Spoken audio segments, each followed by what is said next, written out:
Are you a diehard comic book collector? Or maybe a lapsed fan?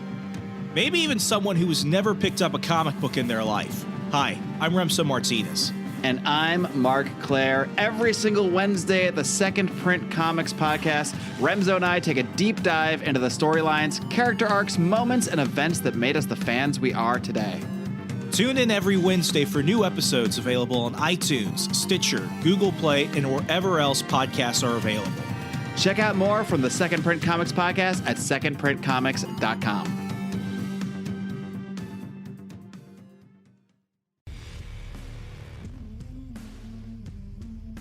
Ladies, gentlemen, boys, girls, welcome to the debate of the century. The thing that, when I had Chris Spangle on recently, we said, hey, this is an interesting conversation. Let's never talk about it again. Hopefully we won't have to. Hopefully the news will move on to something more interesting like Mr. Potato Head's Potato Dick or something like that. But we are here, and we decided, you know, if we can find two people that are decent human beings with similar political leanings to get to the bottom of this, maybe we can do better than Congress itself in deciding whether or not the man, the myth, the orange legend Trump is a threat and a danger and should have been impeached the second time. And we're gonna get weird and get into all that in just a moment, but let me roll this intro and then we'll see what happens. Also, we're live, so stick around.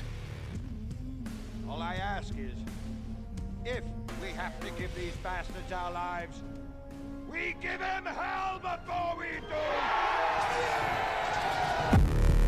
The tragedy of our day is the climate of fear in which we live. Talking about the Salomon Brothers building collapsing. I would ask the congressman to withdraw that comment and tell us that he didn't really mean that.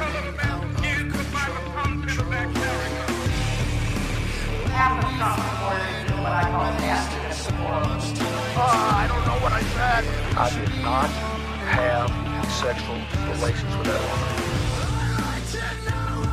The Bible commands that certain people be put to death. Thieves or possesses weapons of mass destruction. 9/11 attacks were carried out by Al-Qaeda. Handle the truth. I remember that with that smoke. We are still here!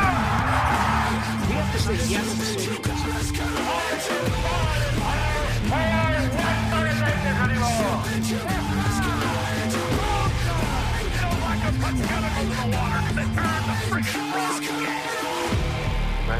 No, tomorrow. It's a big club, and you ain't in it. Yes, it is that time, that wonderful time when friends come together to bicker about politics, because that's all the world is today. We could, fight against that, or we could just, make a couple bucks doing it and be grifters, as we are known to do. This is The System is Down, where we talk about all the uncomfortable topics like conspiracies, politics, religion, and Donald Trump more often than we would prefer. We're going to jump into the debate, but I do have to give a shout out to all of our wonderful sponsors. You guys at the Downers Club, people like Andrew Sitchling, Mark Claire, Shira Valkyrie, Kyle Evans, Paul Brandenberger, Craig DeCosta. I couldn't see it. Your money means just the same to me, whether your name is read or not. It's on the list, okay? And this list is not updated, but We Are Libertarians just pledged a hefty $5, so thank them for that, and both of them are here with us today. But if you would like the bonus content that we put out every single week, including I do multiple bonus shows with Remso and Mark Claire, and I do Rotten Potatoes movie and TV reviews, all sorts of fun, ridiculous nonsense. Remso likes to kill orphans in our Would You Rather Wednesday episodes. If you want all that stuff, if you want more weird, more raw, more offensive, and more weekly content, going over to patreon.com/The System is Down. You also get access to exclusive live debates between people like these guys, Chris Spangle and Remso Martinez. How are you guys doing? I'm doing fantastic. I don't normally debate, but I'll only debate Remso Martinez. Is it a race thing? Yes. Absolutely. I cannot wait to be told I'm wrong by a white man. It's a competition between just white as white can be versus half Korean, half, I don't know. The chupacabra, as the Constitution Party candidate in 2016 once called me. He's like, I've never met someone like Remso Martinez, and both an insult and a compliment. He's kind of like a chupacabra. And I'm just like, So okay, I'll live with that. So this is going to be a debate of sorts between the Ginger Daddy and the I don't know, Mexicocktail over there, Remso. Both from, like I said, We Are Libertarians. Remso of On the Run with Remso Martinez and Chris Spangle of the aptly titled Chris Spangle Show. Check them both out. I would have put their websites down here, but I didn't. So we're not going to. So guys, this can be as formal or as casual as it needs to be. We can pretend like it's formal, but we all know each other and we're all friendly. This is a topic though that has stirred up probably more controversy than it deserves. And I know that you guys have differing opinions and similar political leanings. I wanted to because I respect you guys both. I appreciate both of your opinions. Chris, you were on for the bonus episode last time, and you made one of the best arguments I've heard for justifying the second impeachment of Donald Trump. So I will let you take the first opening speech, if you will, if you want to call it that, and give the reasons why you lean the way you do. Go ahead. Sure. I mean, I was not a supporter of either the Clinton impeachment or the first Trump impeachment. I think that impeachment should be used sparingly because it just completely paralyzes the political system to debate this one thing. It captures the entire imagination of the nation. And so it ought to be used judiciously, and there's no secret that the Democrats from the first month of Trump, Al Green walking out, just like Marjorie Taylor Greene just did about a Biden, saying we need to impeach Donald Trump. And so they were always looking for a reason to impeach Donald Trump. And my attitude, I was never a huge Trump fan. I always thought he was funny. I thought he was fairly harmless until 2020. And I just decided, let's just keep our powder dry. We rarely talked about Trump unless it was to laugh, because the point, just keep your powder dry, right? If you're constantly talking about it, it was just a constant reaction to Donald Trump. What tie he wore that day was some scandal, especially in the beginning. You had the entire collusion narrative, which fell apart. I mean, Russia interfered in our election, but they did not collude with the Trump campaign. I think there was just a slow start with Donald Trump's campaign. But Donald Trump seemed to relish in that and obsess on that and become the worst version of what his critics said he was by the end of his presidency.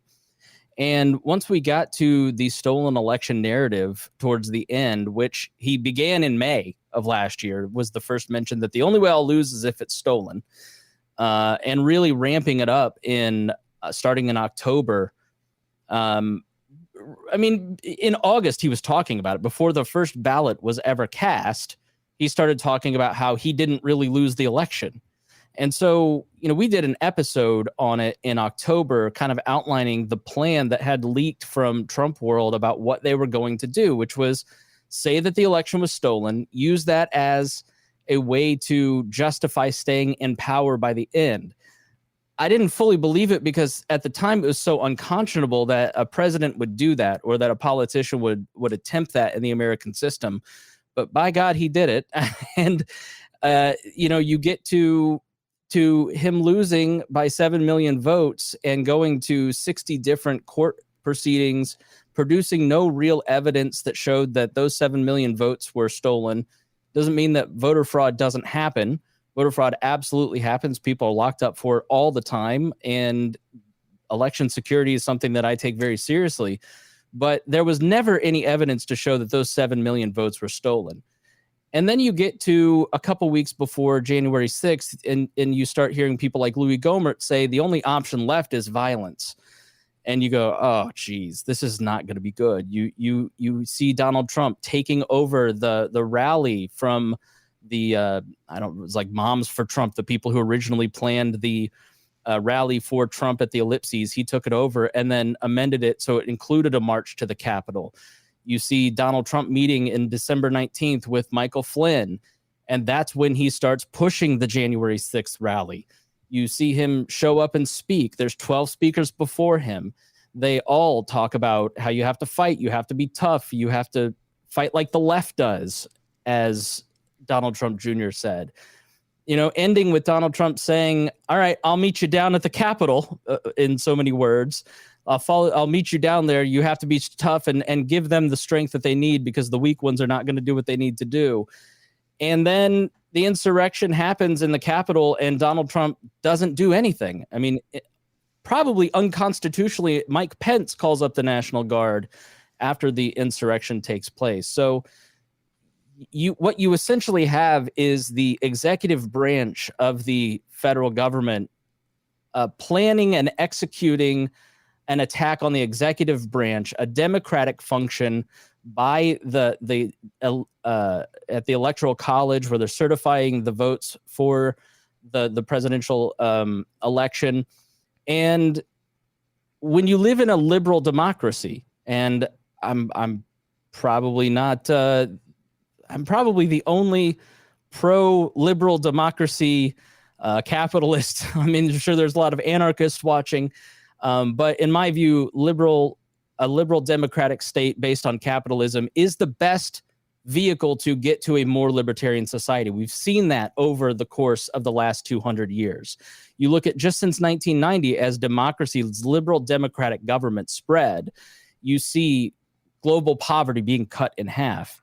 And, to define exactly what that means, encyclopedia.com, liberal democracy is generally understood to be a system of government in which people consent to their rulers, and rulers in return are constitutionally constrained to respect individual rights.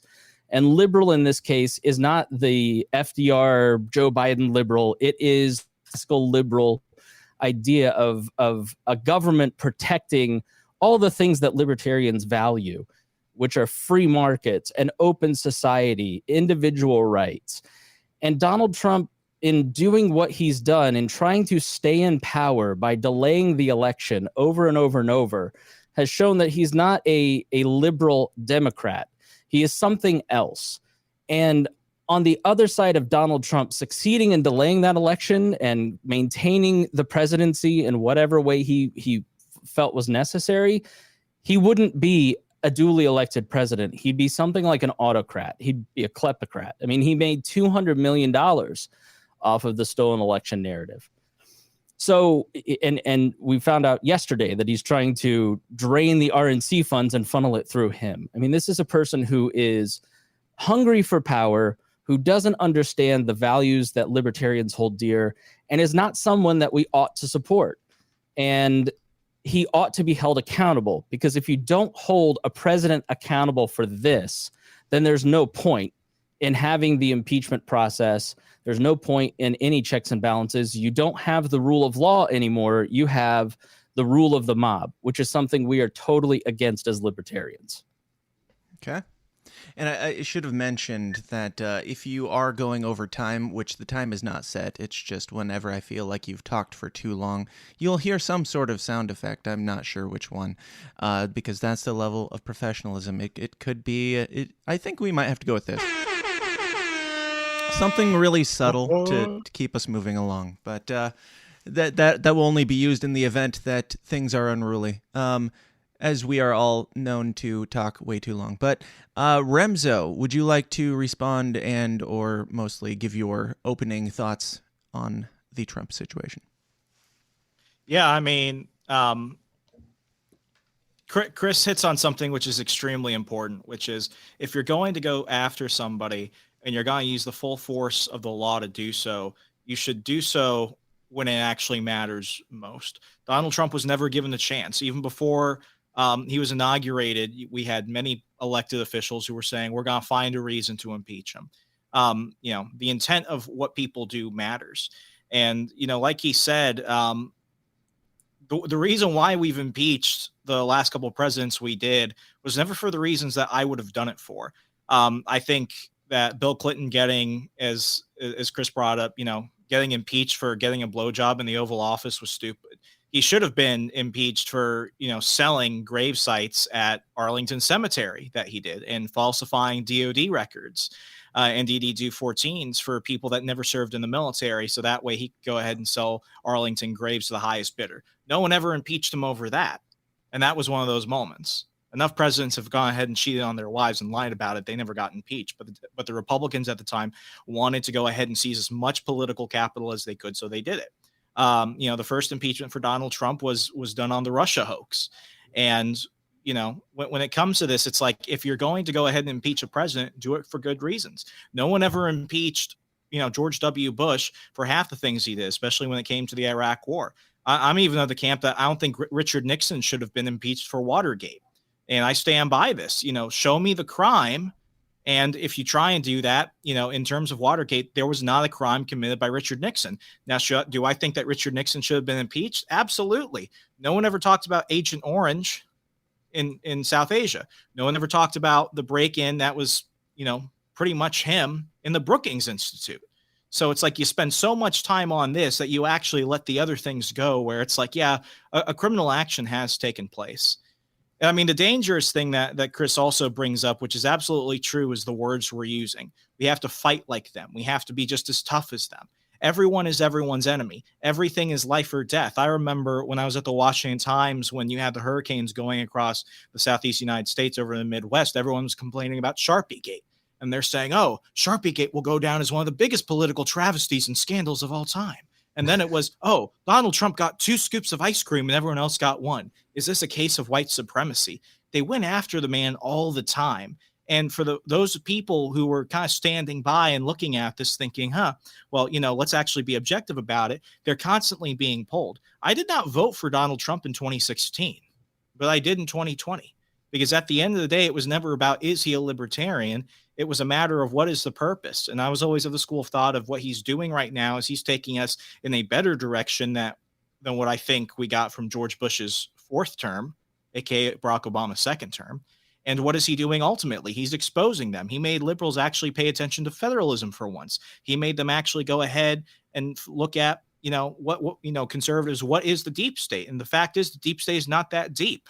And now they're actually starting to wonder why we have career bureaucrats making 6 figures who then go ahead and end up lobbying.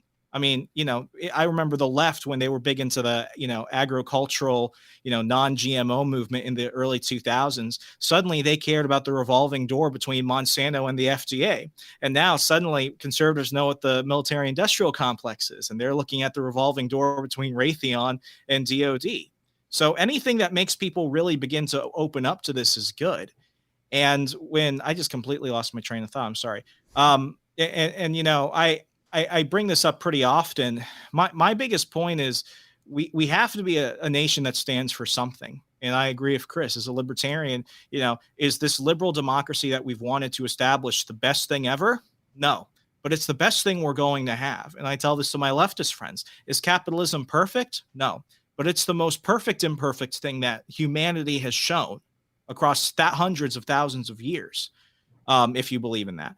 I remember sitting down with a really good friend of mine during my first year in D.C. I just wrapped up an internship at FreedomWorks. I was about to go finish off undergrad. Where he had worked for John McCain. He had worked for a bunch of Republicans. And this is around the time of the USA Freedom Act. Not to get bogged down in all the stuff that no one cares about, but the USA Freedom Act was basically the Patriot Act of some of the stuff that people didn't like publicly taken out. That way they put a bunch of stuff that people didn't like in, but no one knew about it. I remember telling him, it's like, dude, I think, maybe Edward Snowden should go to jail. But if he does, James Clapper should go in there with him. And he was with me at Snowden, but when it came to James Clapper, he was like, James Clapper, the director of national intelligence, former Marine, he's an American patriot. Why would you say that? I'm like, because he openly perjured himself in front of Congress in order to go ahead and justify something that was wholly unlawful. And then we started talking about, what are the FISA courts? The FISA courts shouldn't exist. America was founded on having open trials and open judges. And he's like, well, sometimes you have to take down the terrorists. And I looked at him and I'm like, how would you feel if former Attorney General Eric Holder were a FISA judge? And he's like, well, that would never happen. And I replied, well, you don't know that. And you also don't get a say in that. How do you know he's not? And then the wheel started turning.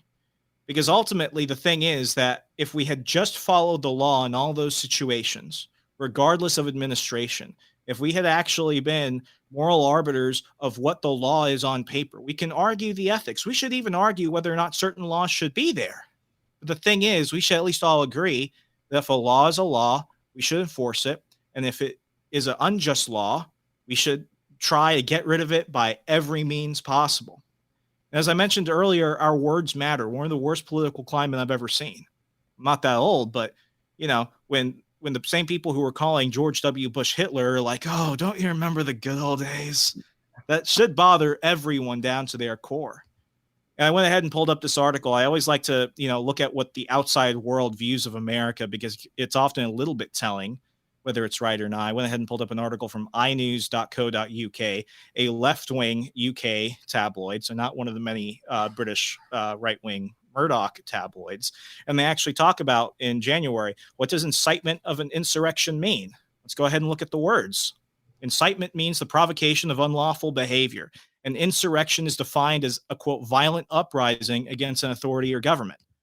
I look at what happened on the Capitol, and it's shameful. It shouldn't have happened. But coups don't have selfie sticks. They have AKs. Insurrections aren't just done because you rented a venue and you're going to go yell at people. They usually involve mass rioting, mass violence. We can go ahead and look at what happened with Pinochet in Chile, with Hugo Chavez in Venezuela, half the things that went on in the Middle East. If people want to learn how to overthrow their government, they should go ahead and take a look at that.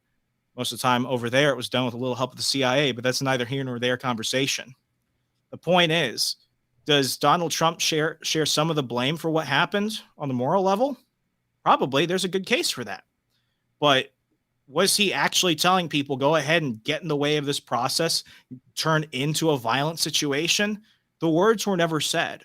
And if we're going to go ahead and start criminalizing people and targeting them based off their intention, then there's a lot of people at MSNBC, dare I even say Fox and other places, that should probably be in the paddy wagon getting taken off to court right now. The problem is a crime has to be committed. And if you cannot point to the actual crime, we cannot get to the point where we're going after for what people might feel on the inside or what the intentions might be. I go back to Richard Nixon. Was he the best? No. But where was the crime? Same goes for Donald Trump this time. All right. And I don't need to moderate this entire thing. Chris, feel free to just jump in, and you guys can kind of take over the conversation for the most part, and I'll cut you off if I need to. So just because Donald Trump isn't effective at perpetrating a coup, it doesn't mean that his intent wasn't there. Let's look at some of the criminal statutes involved in some of this. So U.S. Criminal Code Title 18, Section 2383 is about incitement. Whoever incites, sets on foot, assists, or engages in any rebellion or insurrection against the authority of the United States or the laws thereof, or gives aid or comfort thereto, shall be fined under this title or imprisoned not more than 10 years or both, and shall be incapable of holding any office under the United States. And another court case, it's called the Brandenburg test, which is generally the first test applied to an incitement case. It is Brandenburg v. Ohio. It's a 1969 case where a KKK leader gave a speech to his fellow Klansmen, and after listing a number of derogatory racial slurs, then said, quote, "It's possible that there might have to be some revengeance taken," end quote. And so they ruled in this case that incitement has to meet a two-part test. First is the speech directed to inciting or producing imminent lawless action. And two, the speech is likely to incite or produce such action. When you look at the context of the words that Donald Trump said, because you're right, incitement was the wrong path for this impeachment. All right. The Democrats, as they always do, screwed it up. I don't know why anybody's afraid of Democrats, because they always blow it. When you look at the single charge that they brought to the Senate, when you look at the House managers that they gave to present it, people like Ted Lieu and Eric Swalwell, it was very clear that the House Democrats wanted to get senators voting against this to use them in future elections. The entire process is political. It is not a criminal court, right? So they crafted this entire narrative because, to see the ground to Remso, incitement's a very difficult charge to prove. They would have had a much easier time convicting him on dereliction of duty. Why did you take 3 hours to have the National Guard activated? What was he doing during the 3 hours that the Capitol was being invaded, as the lives of the people in the Capitol building were threatened, as $30 million worth of damage was taking place in the Capitol building? That would have been a much easier charge. They went for the higher standard of incitement. So you mentioned he didn't say directly what you ought to do. He didn't directly say it. He never does. That is one of the features of Donald Trump and many of this type of person. They never say. Donald Trump is a master of, he's like his mentor, Roy Cohn. You know, he's like a mob boss, right? They never tell you directly what you ought to do, but the inference is there. And in the context of driving people, literally one QAnon supporter raised $27,000 to bus people to this rally to stop the steal.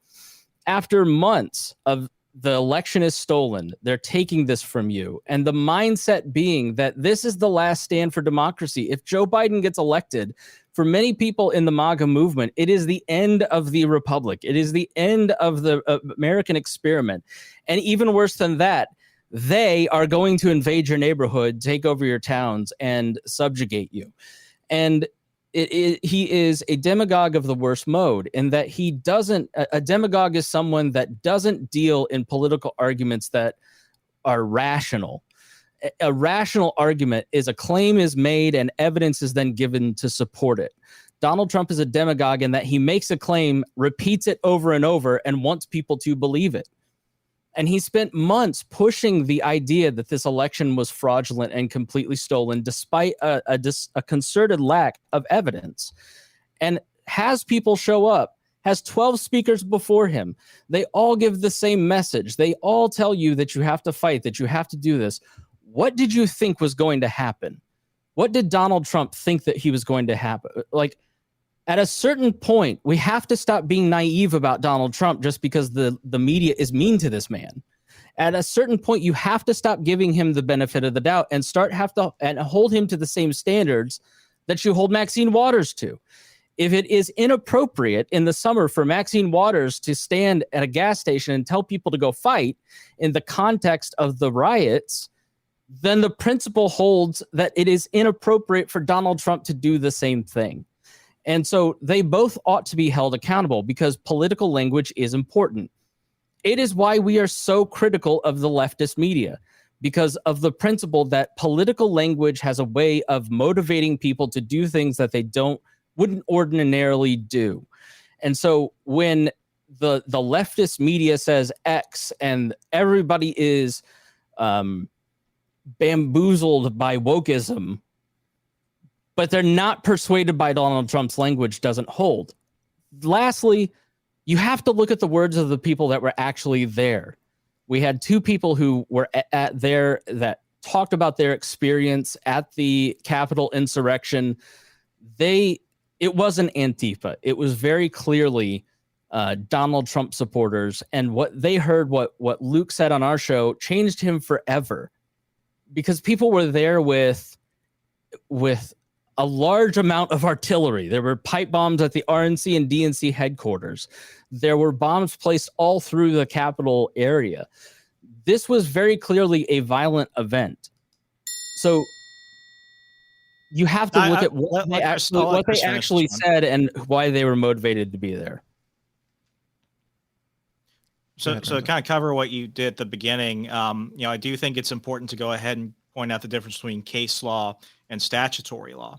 In case laws, you're going ahead and you're building your case to present to a judge in the preliminary trial. This is when you go ahead and justify the evidence and justify the proceedings prior to this in order to make a justified case.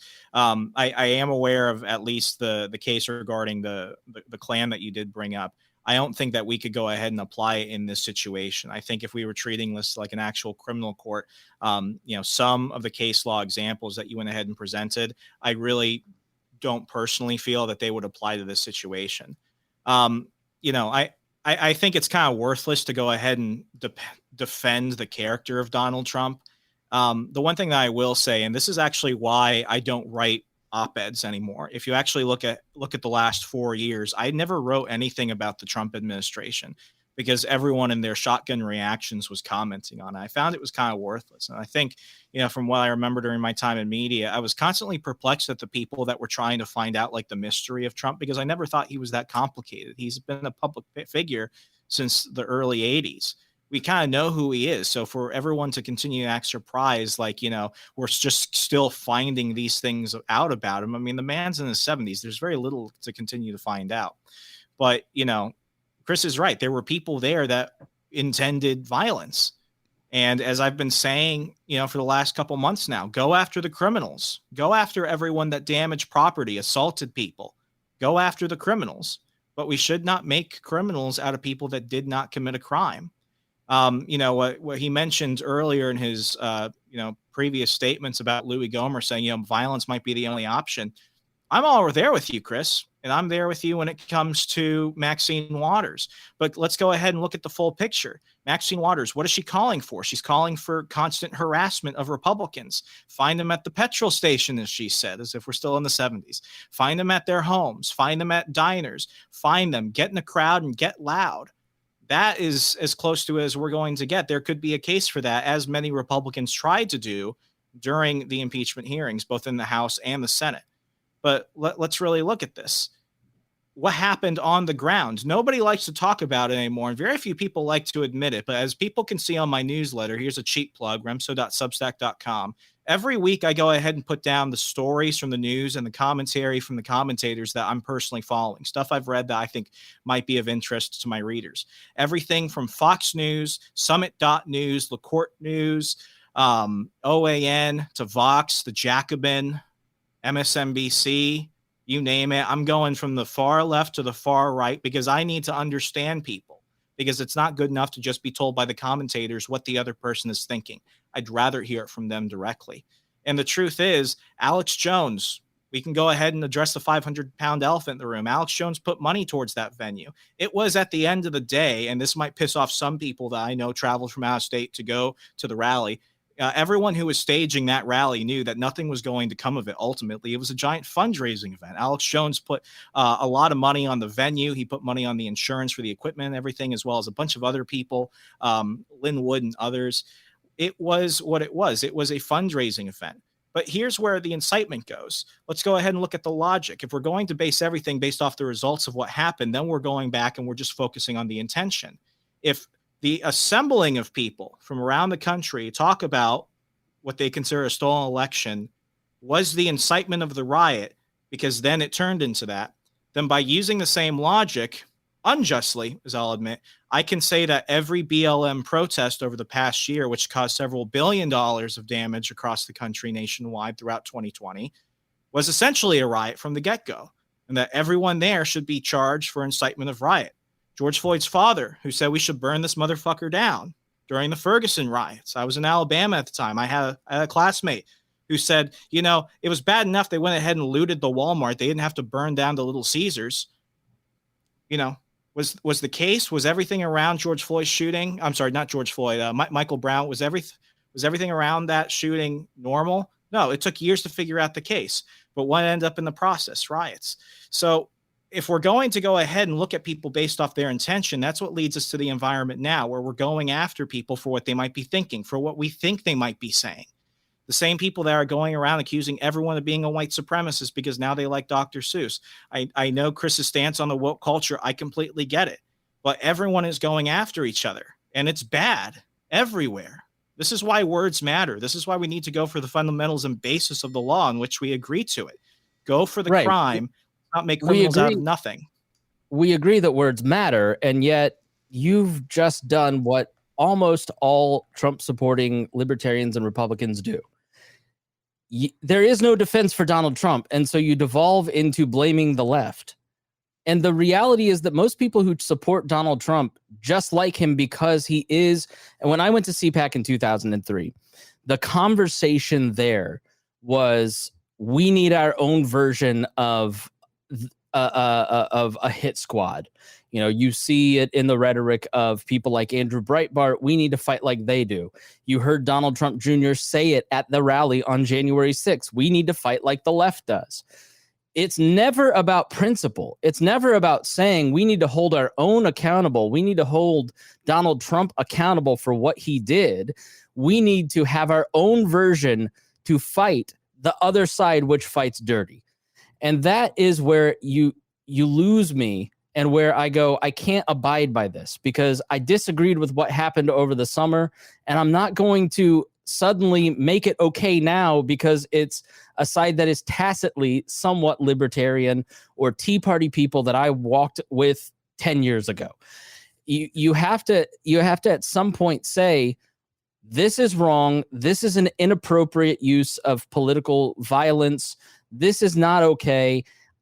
They should be held accountable.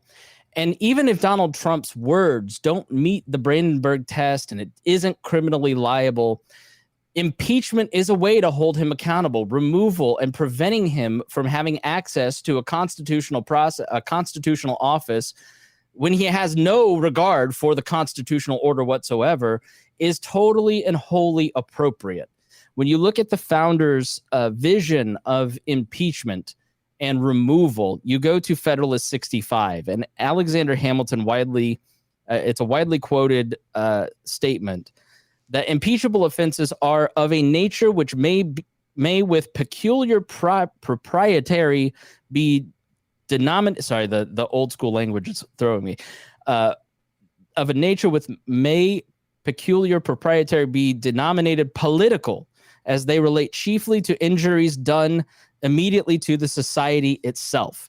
And the society that he's referring to is the political society that the new Constitution would shape and govern. And so impeachment and removal in this case is a way to hold him accountable and say, this is not okay, and our side won't abide by it. It doesn't matter what the left did. We're not going to do that. And that is why in the history of impeachments, when it gets to the Senate, last year, Mitt Romney was the very first senator to go against his party. And you look at the Clinton impeachment, senators of the Republican Party voted for Clinton. You know, I think there was 4 or 5, it was like half a dozen. 7 Republicans in the Senate voted to hold Donald Trump accountable this past January, February, including 2 that are retiring. And you know, a politician is only honest when there are no consequences facing them in an election. Now, Remso, I'm going to give you a chance to respond, obviously, but I want to let you guys know I'm going to cut the time back a little bit. We'll probably cut it down to about 2 minutes per response, just so we can get through as much as possible, and you're not each having to recap the last 3 to 5 minutes of things to respond to. Actually, Dan, if it's okay, I actually have a couple questions I'd like to ask Chris. Yeah, you guys can do whatever you're comfortable with. Yeah, and you know, to go ahead and just respond briefly, this is where I think you and I are going to go ahead and disagree, Chris. You know, I want to apply the same standards to the left and the right, but let's really look at the situation. I think you've been more fair providing a platform for people and trying to listen to both sides on this. I like to think that I do the same, but I mean, the proof is in the pudding to a large degree. Let's go ahead and see who is dragging, who is changing this. What's the window? God, the window, Chris. What's the window? The Overton window. Let's go ahead and see who is constantly dragging it. Is it right to go ahead and respond to it each way? No, but there are a lot of people that have way less cooler heads than us. The left has been continuing to do this. They don't just stop at, you know, teasing people, being mean to George Bush because he can't say nuclear and stuff like this. They're going after people. Republicans do it to the same degree too, but the left does it in spades. They could teach a master class on it. So I think that, you know, or is it right to do the exact same thing? No. And maybe I am partisan. If I could just finish, maybe I am partisan on it. I can absolutely be wrong. I've been wrong on many things. In terms of the stolen election, I said that for a couple of months. And then I was like, okay, now I need to see the evidence. And now the evidence is that the election wasn't stolen. I'm more than willing to admit when I'm wrong on something. But here are my 2 questions. And I'd like to use Nixon as an example because I believe that a lot of people get very confused on Watergate.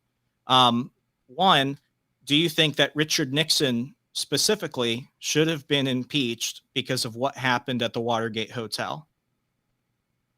Yes, Richard Nixon ordered he used the process of government repeatedly to investigate his enemies.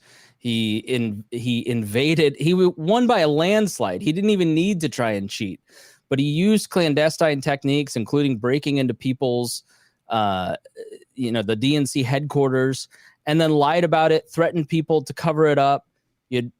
There was no need for it. He obstructed justice, and he abused his power. He definitely violated the political norms of the time and absolutely should have been impeached. Okay, so everything that you said was correct, except my question was, should he have been impeached for what specifically happened at Watergate, which sprung everything? And, at the end of the day, I personally don't believe he should have been impeached for that, because who was it actually organized by? The Committee to Re-elect the President, Roger Stone. They went ahead and got a bunch of old feds to go ahead and go in and break in.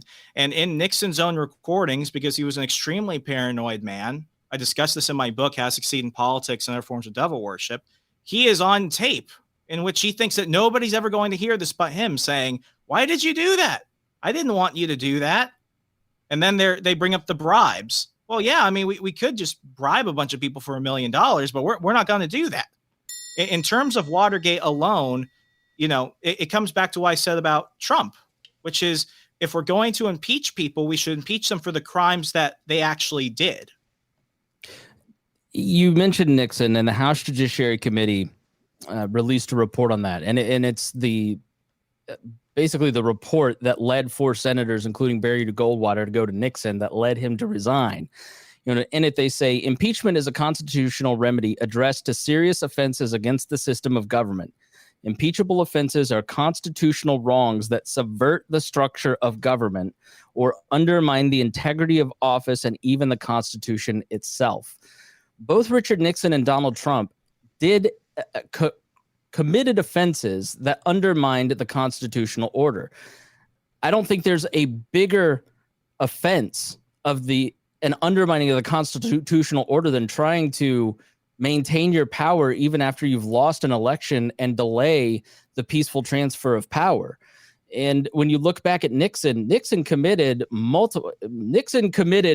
more offenses, in my view, when in office in terms of obstruction of justice than Donald Trump did. I mean, Richard Nixon, Nixon has a body count. Right. It's 50-50 whether or not Nixon ordered the break-in at the Watergate, but he certainly participated in trying to maintain his power by strong-arming people with the office of the presidency to make sure that people didn't know about it. So why would we want to go yeah. Why would we want to find reasons to tacitly support either of these politicians? Because the presidency is only growing in its power and imperialism. And we need to do everything we possibly can to curb that. Congress is the supreme branch of the federal government, of the 3 branches. It is more powerful and was given more power by the founders than the president was. And it is becoming unwieldy and grossly powerful. And so when you have somebody like Donald Trump and Richard Nixon abuse their power, obstruct justice that is due to them, why play for their team? Why not look at them and say, we need to hold them accountable and say to other politicians, this isn't okay? Because there's a very real threat that down the line, you have a DSA-backed, the DSA, which is the Socialists, the Socialists of America just took over the Nevada Party in the Democratic Party, the most effective Democratic Party. They're hardcore socialists. Bernie Sanders is in that same position 5 years from now, employs the same tactics. My guess is all the people who are on Trump's team are going to be screaming about him doing the exact same thing. The whataboutism is an abandonment of principle. We need to hold these people accountable. So, Chris, I think you're painting my argument in an inaccurate way, though, because as I stated towards the beginning, I don't think Clinton should have been impeached for the Monica Lewinsky scandal. I don't like Richard Nixon, but I don't believe that he should have been, impeached specifically for Watergate. If we're playing like, Thanos time travel snap, whatever, I think Bobby Kennedy would have been an amazing president. I think he would have. So, let's not put me in a corner. Respectfully, I don't think I'd like to be put in that corner specifically because of who we're dealing with, which is Donald Trump.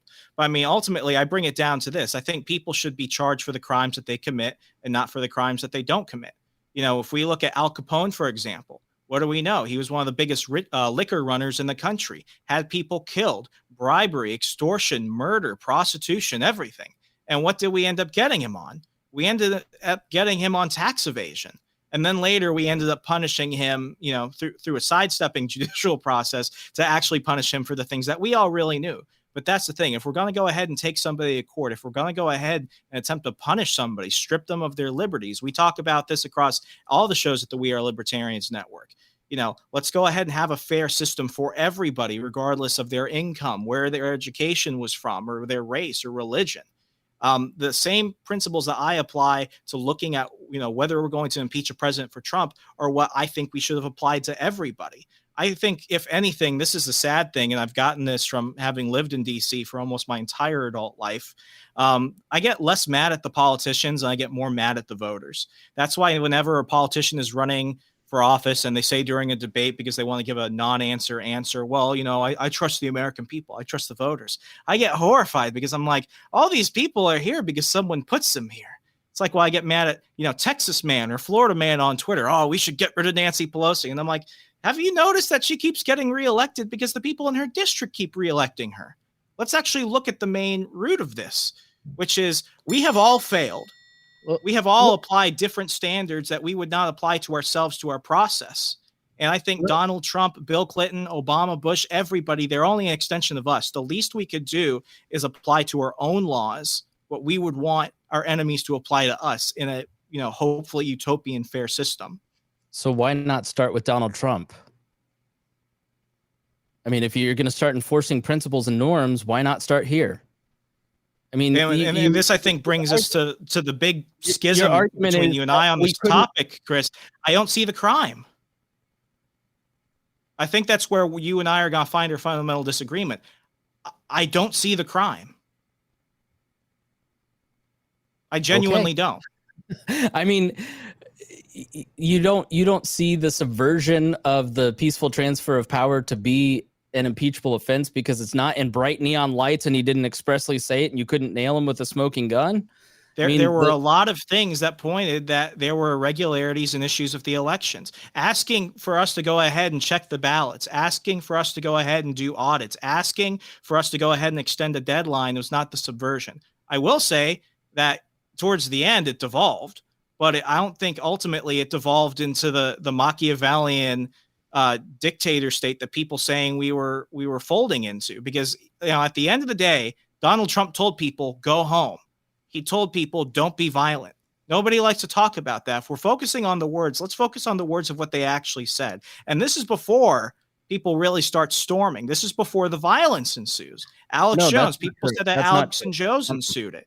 But Alex Jones, you're wrong about your timeline, because Tommy Tuberville gets a phone call from the president as they're being escorted out of the chamber, saying they're rushing the vice president out on Mike Lee's phone, who verified this. I think most libertarians trust the word of Mike Lee. And then Donald Trump 15, 20 minutes later tweets out that Mike Pence didn't do his duty and he should be held accountable. He then watched TV, according to Ben Sass from people in the administration, said that he was confused that nobody else in the White House after that moment, he's watching TV and he's confused why other people in the White House aren't upset at this. You have the phone call with Kevin McCarthy, the Republican House member, who the Speaker of the House at the time, who is on the phone with Donald Trump saying, you need to call in the National Guard an hour after people start breaking into it. And Donald Trump's reply was, I guess you just don't care about the stolen election like they do.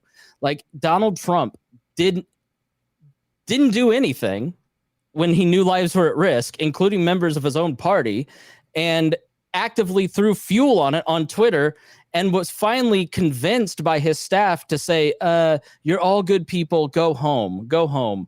He didn't get on Twitter and start going, this is messed up, man. Y'all got to stop, go home.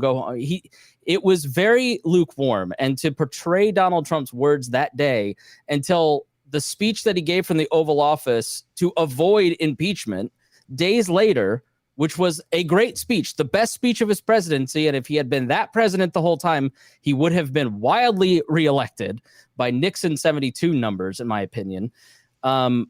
He didn't have any concern for what was happening, and his behavior that day, by any reasonable measure, if you look at it, betrays that.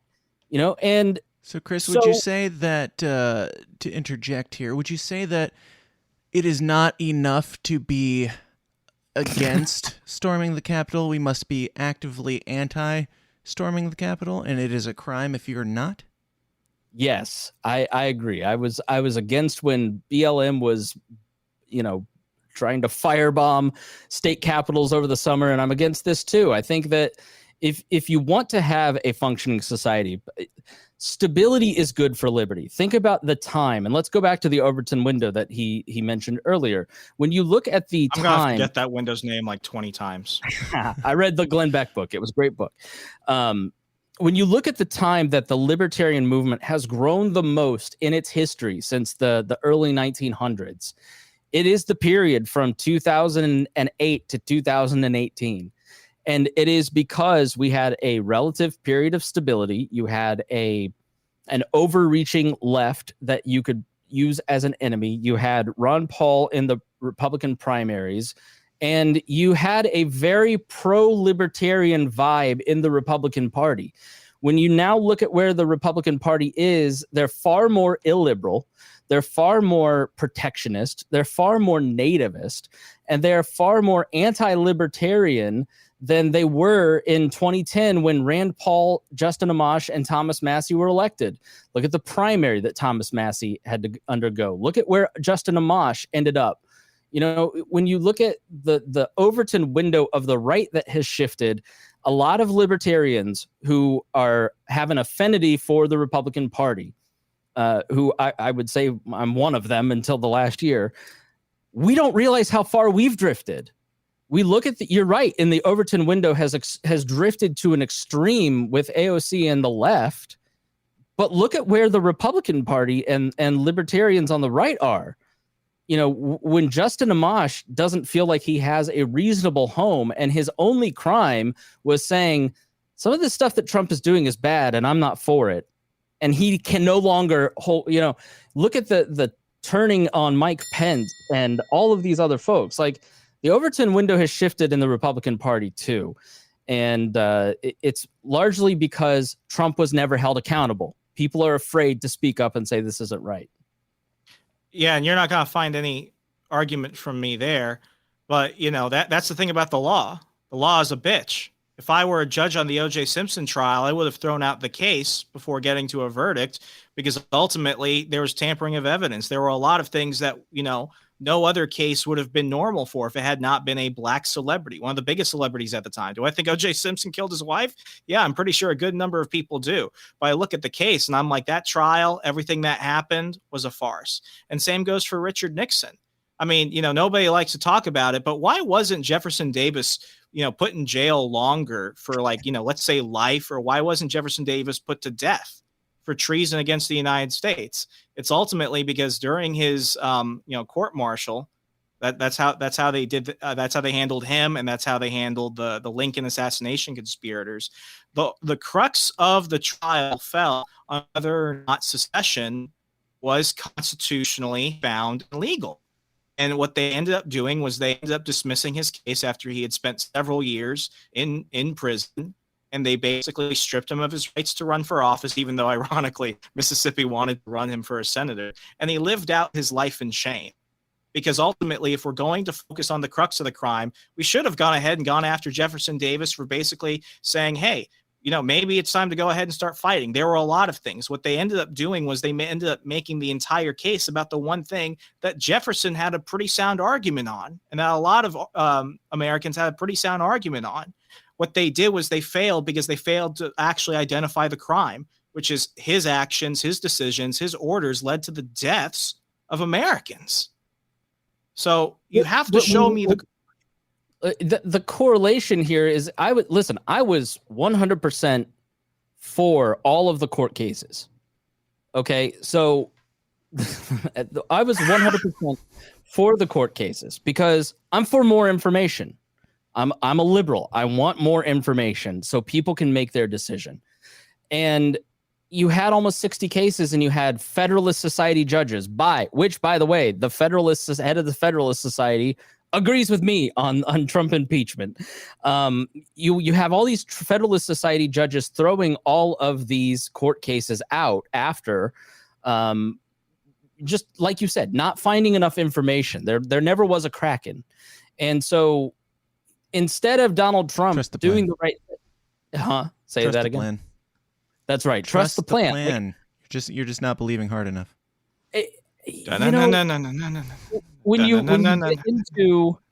you get into some of the Q stuff, like when you look at the Flynn meeting and you hear about the martial law and you hear about some of this stuff, I really think that a lot of the Q people were much more obviously plugged into what Trump's goal was than we were.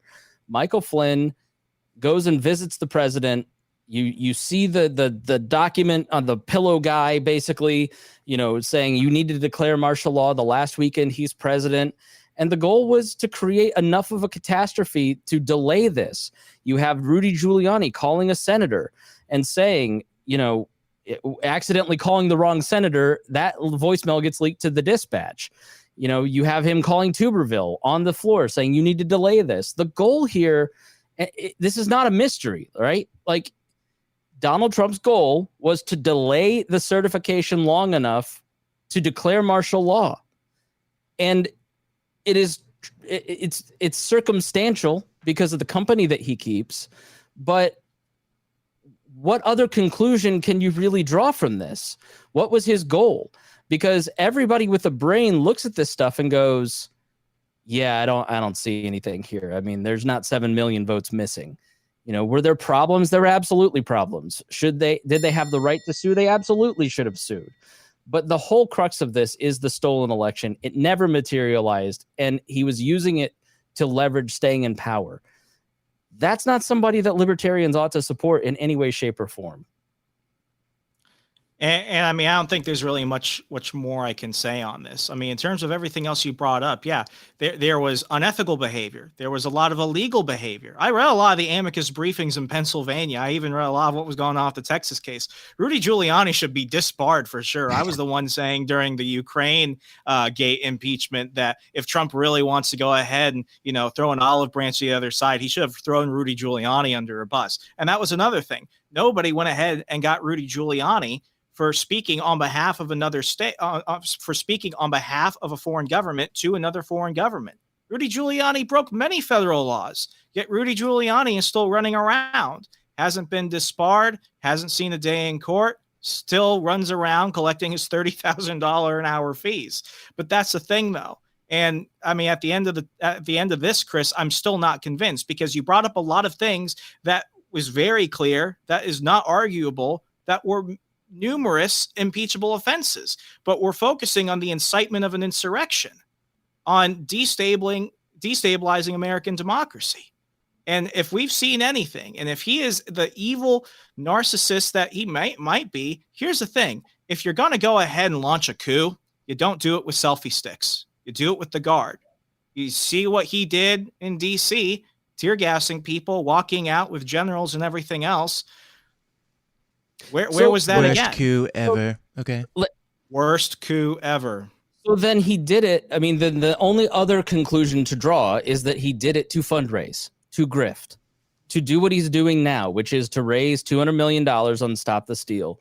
Unethical, but not illegal. Why do you not want to remove that person's ability to get back into the presidency? Why wouldn't you want to permanently remove a professional grifter's ability to get into the presidency? The crime wasn't there. The crime wasn't there. I think Thrilling I isn't a think we crime. agree We should all on know a that good grifting amount of isn't a stuff, crime. Chris. But at the end of this, I am It's not still a- less this isn't a convinced criminal before proceeding. that the crime was committed. This isn't a criminal. Remso, you ignorant slut. No, sorry, I've been waiting all episode to use that. The point is that this isn't a criminal proceeding. This is about establishing political norms and what is and is not acceptable. And there's nothing about Donald Trump that you've argued that shows him to be an acceptable person to rise to the presidency again. I wasn't arguing that. What I was arguing was that for the reason he was impeached and for the reason that people were arguing that he shouldn't be buried at Arlington, that he shouldn't be able to run again, that they should go ahead and go after him and try and find a way for him to go to jail, there was no incitement. If there was, I don't see it. For the reason in which they were going to impeach him, for the reason in which they did end up voting the way they did, ultimately, and we could start discussing why people voted in his favor and everything else, and why ultimately he's free of this situation. The problem is the crime, the reason it wasn't the right one. There were many reasons that they could have gone after him that I probably would have supported. Bombing foreign countries, a whole bunch of other things. We could go on about the real and potential crimes of Donald Trump, but in terms of the incitement of violence, I'm less convinced. Well, I'm not going to say I'm less convinced, but I'm pretty solid in my thinking that, the incitement of an insurrection was not there. It was unfounded and it was not there. And What- let me chime in for a second because let me ask this final question. Sure, go ahead. Because I think we're going to talk in circles after this. Yeah. When you look at the effect that his words had on the people that are arrested and are like the leader of the Proud Boys and the lady from Dallas that flew in the private plane and, gave this speech. I mean, they all to a person said they were there because Donald Trump asked them to be there and they were fighting for the stolen election. You admit that the election wasn't stolen. You admit that that was not truthful, that this was basically propaganda and they were acting on propaganda. How do you not think that that was incitement and that his actions didn't bear weight on their actions? Intention is not a crime unless explicitly said. We could discuss the moral nuance of that. But everything ultimately, I know that impeachment is not a criminal trial specifically, but everything ultimately lies on that crux of understanding. And I said this on an episode of On the Run. I was speaking of Alex Salter from Young Voices. He was very much in the camp of, I think, Ted Cruz, Josh Hawley, all these people that went ahead and pushed the rigged election narrative should step down. I live 30 minutes outside of DC, and I had people from across the country who knew I live here, and they were like, man, like, why don't you come here? Come on, bro. I know you vote for Trump. Come on, bro. Rigged election. I know that you stand for all this stuff. And I ultimately said no, because what am I going to obtain from this? What am I going to get out of this? I need to work. This isn't worth it. It's January 6th. What the fuck are you going to get out of it, man?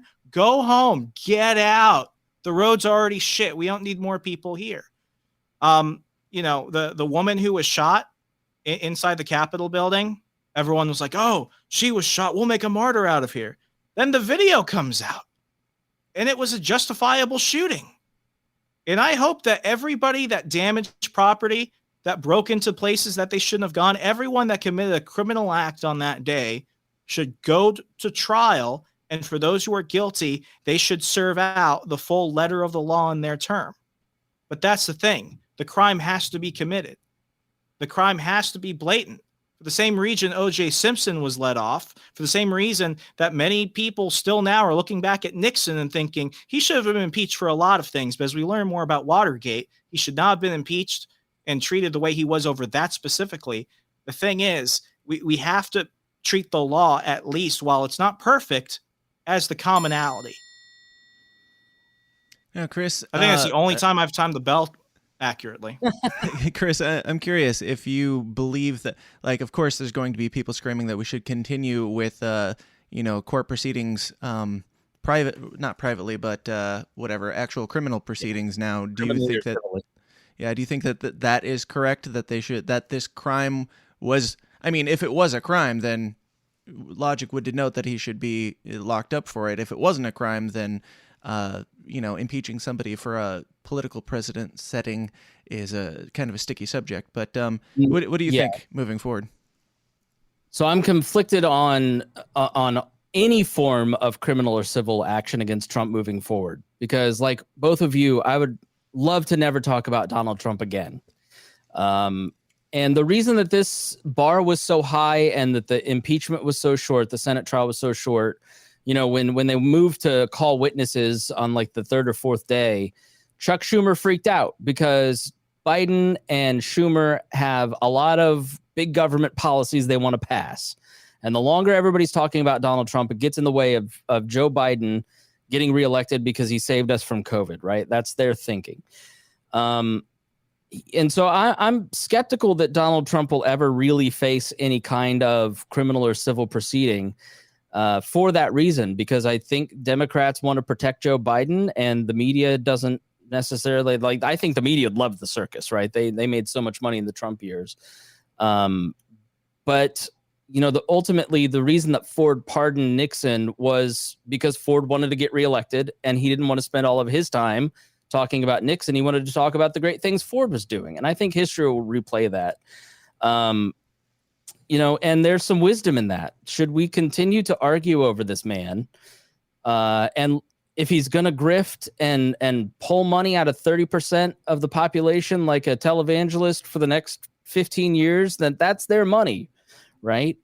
But there is another side of me that thinks if you don't hold him accountable for something, then for crimes that he's obviously committed or laws that he's clearly broken, then it's just another sign that this system is moving in a direction that is a kleptocracy, that people can just, this is a real danger that we face. It's why libertarians oppose the left and why I'm so dismayed to see the right following them down this pure power state path. Is that the state, as the middle class gets hollowed out, and the middle class is the protector of liberalism and democracy and capitalism, as that gets hollowed out and the rich get richer and the poor get poorer, you have the rich using their position and money to continue to use the state to abuse, to steal, to grow their power, to buy politicians. That's not a good path for us to go down. And politicians need to be held accountable. It's like Andrew Cuomo needs to be impeached. Gavin Newsom needs to be recalled. So yeah, I think like on the tax return stuff, if there's evidence of fraud, he should go to jail for it.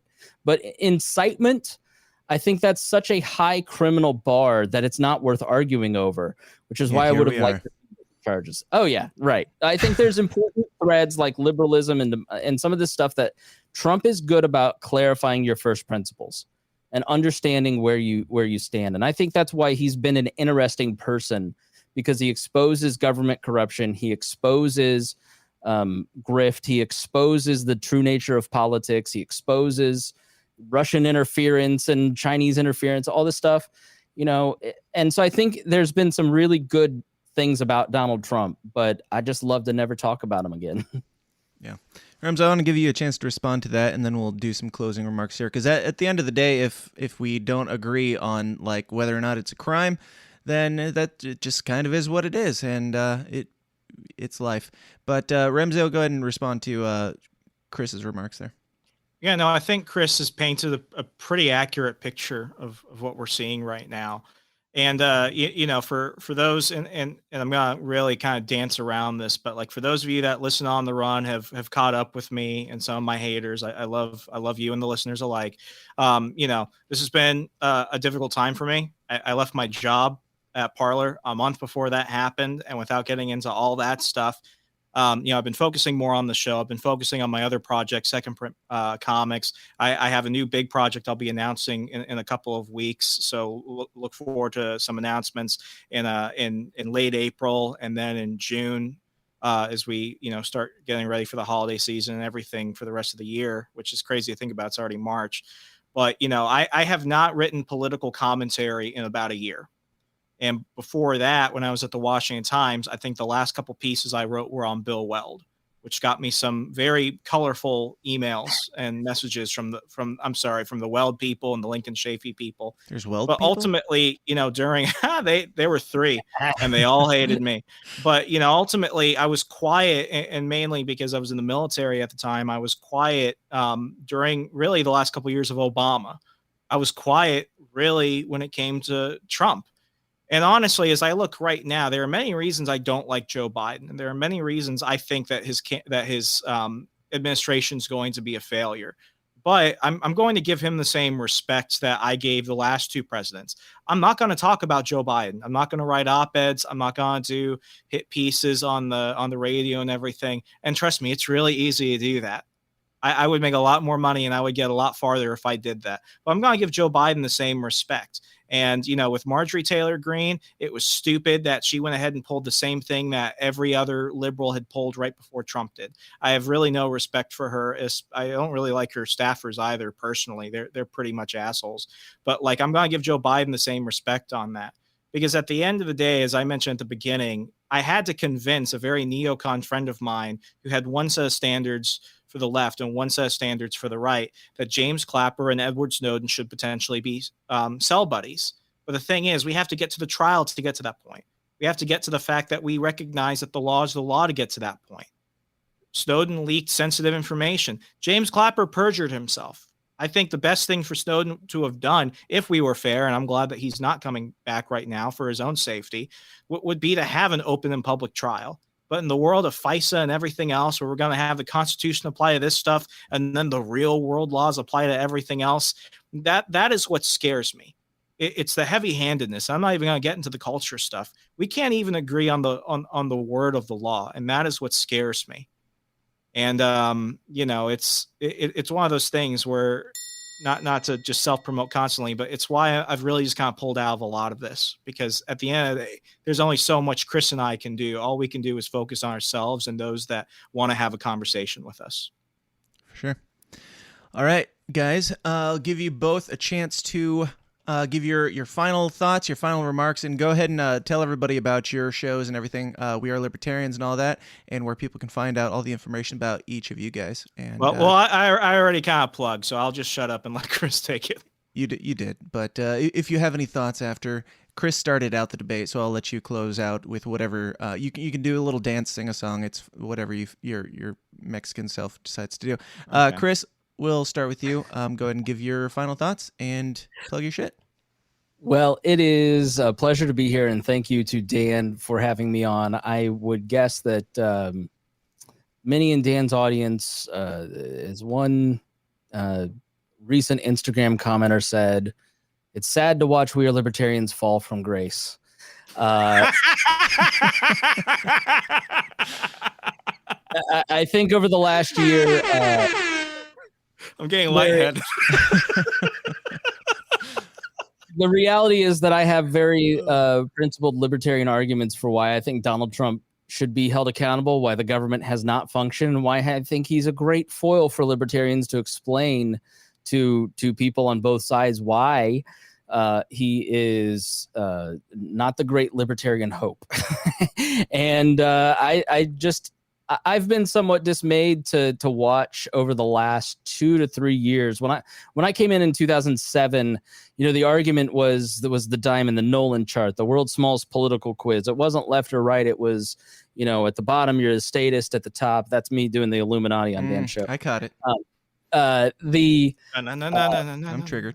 The top of the diamond was just pure libertarianism. And the argument until about 2018 was between government abolitionists and government reformers. And I still think that there's some element to that, but the culture wars had divided libertarians massively into right and left camps for no reason whatsoever.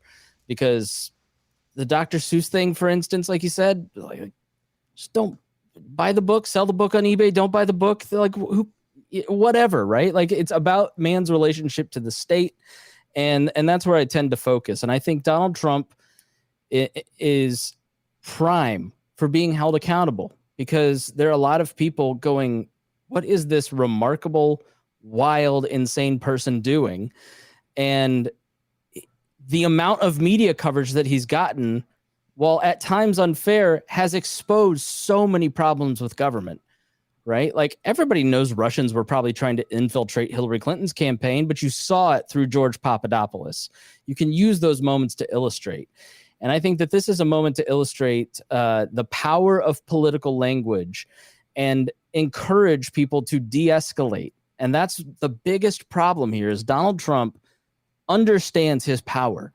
And you know it when you see it, him in January 2016 saying in Iowa, I could walk out on Fifth Avenue and shoot somebody. It's really incredible how much people follow what I say. And he's always understood his power. He has used it to beat up on people that libertarians often don't like and don't feel sorry for. And at some points that has moved us into tacitly supporting the rights wrestling for the gun and pure power politics. And we have to resist that totally and continue to fight for libertarian principles and continue to move in a libertarian direction and not get seduced by populism. Populism is a cancer when it's in the Bernie Sanders Democratic wing, and it's a cancer in the Trumpist movement. And I think that's probably why I seem so weird, Dan. I'm not a populist, and I've become less of a populist seeing the damage that it's done. And so that's what I talk a lot about. And I would love for you to come listen on the Chris Spangle show. You know, we do rigorous research. I think I'll send Dan all my links, but I'm sitting here to the right with probably 200 pages of printed material that I prepped for the last 5 hours for this debate, just to make sure that I was all ready. You lost. You lost. Actually, it was a huge victory. People are going to listen to this. They're not going to believe how bad you were. You were low rated. Our last episode was 16 pages of show notes. We really put the homework in and try to give you the full context to the news, and love for you to come and check us out if you haven't at the Chris Spangle Show and all the We Are Libertarians network shows like On the Run, Gingerarchy, the Brian Nichols Show, Freedom Strips. We'd love for you to come check us out. We have a wide variety of shows at wearelibertarians.com. And Remso, what would you like to say for your closing remarks / the last thing you ever say as a member of the We Are Libertarians family? You're well, fired. actually, I'm the minority HR rep on the wall board, and as we classified Brian Nichols as 1/5 Choctaw. So we're gonna have to have a talk about that. But as the minority spokesperson, what I love about We Are Libertarians, the network celebrated its 9-year anniversary. On the Run just hit 1 year in 100 episodes. I didn't even realize I hit that. And I mean, I think what strengthens us in our conversations and everything that you've been doing at the system of the system Boo. is. I was about to say the system of the down. The system is down, Dan. It's the fact that Chris and I can share the same concepts but have different ideas, be on the same network, and still be friends at the end of it. And ultimately, what I do want to remind people is this conversation was great. I learned a lot of things. I hope that Chris may see things from a different perspective, if not to agree, at least to understand where people like me come on this. But at the end of the day, what I really want to do, and this is why I've loved being part of WAL and why I love having conversations like this. Spike Cohen said that, I worship the devil, and I literally wrote a book about devil worship. Only half of that's true, but I'm a reformed political operative. I've worked for everybody and everything at one time, and I left it, and I'm trying to figure out my way in the world. And that's why over at On the Run, we're trying to figure out, let's explain this big giant mystery and ultimately see how we can affect ourselves. Because if we could change ourselves, others will want to come by. We're going to have fun. We're going to learn a lot in the process, and it's a hell of a good time. So, check out all the shows at the Wall Network, as Chris mentioned, and On the Run on 2 days a week. Absolutely. Guys, thanks so much for being here. Remso, that was a great way to plug your former show, and I appreciate it.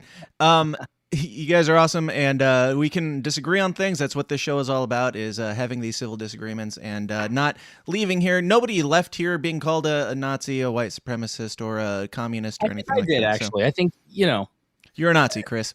There. But that's a big insinuation. But guys, thanks so much for being here. I really appreciate it. Look forward to having you both again in the future and all that shit. Thank you, Dan. Thanks. It was a ton of fun. For sure. And to the rest of you, if you're listening to this in the future, if you're not one of the couple people who are listening to this in the live stream because Facebook sucks, thank you. Thank you for tuning in. We have several more of these in the thought processes, one more on the books of these debates. So if you want to hear more stuff like this, go join patreon.com/The System Is Down, sign up for the Downers Club, and you will get the exclusive early access to the live streams. And to those of you that are here right now, thanks for your money, and we'll talk to you next time. And until then, question everything, stay uncomfortable. Bye.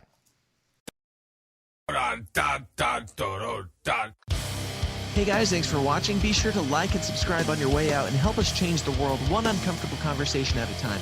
And if you like what you hear and you want to hear more, go join the Downers Club at patreon.com/The System Is Down for bonus episodes of the show every single week.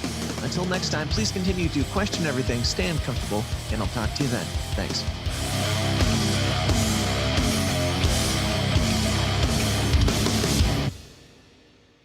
This has been a Goulash Media production.